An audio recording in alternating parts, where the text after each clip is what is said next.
Last one എട്ടാമത്തെ. എട്ടാമത്തെ നമുക്ക് രൂപക താളമാണ്. 3ഉം 8ഉം ആണ് രൂപകം. രൂപക താളത്തിൽ നമ്മൾ പഠിച്ചിട്ടുണ്ട് 1 2 3 4 5 6 അല്ലെ. 6 കൗണ്ട്സ് കിട്ടും. ദ്രുതം, ലഘു, അതാണ് നമുക്ക് പഠിക്കാനുള്ളത്.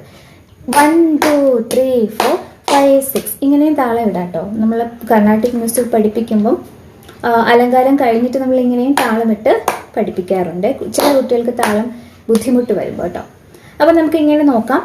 ആദ്യം ഒന്ന് താളം ഞാൻ കൈ കൊണ്ട് പറഞ്ഞു തരാം. നിങ്ങൾക്കത് രൂപക താളത്തിൽ നിങ്ങൾക്ക് എവിടെയും അത് പരിശീലിക്കാം, പ്രാക്ടീസ് ചെയ്യാവുന്നതേ ഉള്ളൂ.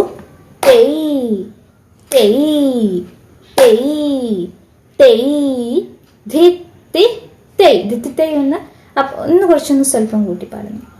സെക്കൻഡ് ഡിഗ്രി ആണെങ്കിലോ ഒരു കാലത്തിൽ ഒന്നാം കാലം പാടുമ്പോൾ ഒരടിക്ക് ഒരു സ്വരം, രണ്ടാവുമ്പോൾ 2 സ്വരം.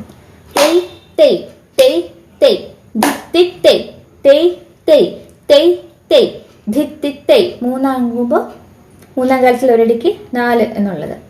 തെയ് തെയ് തെയ് തെയ് ധിത്തി തെയ് തെയ് തെയ് തെയ് തെയ് ധിത്തി തെയ് തെയ് തെയ് തെയ് തെയ് ധിത്തി തെയ് തെയ് തെയ് തെയ് തെയ് ധിത്തി തെയ് തെയ് തെയ് തെയ് തെയ് ധിത്തി തെയ് തെയ് തെയ് തെയ് തെയ് ധിത്തി തെയ് തെയ് തെയ് തെയ് തെയ് ധിത്തി തെയ് തെയ് തെയ് തെയ് തെയ് ധിത്തി തെയ്.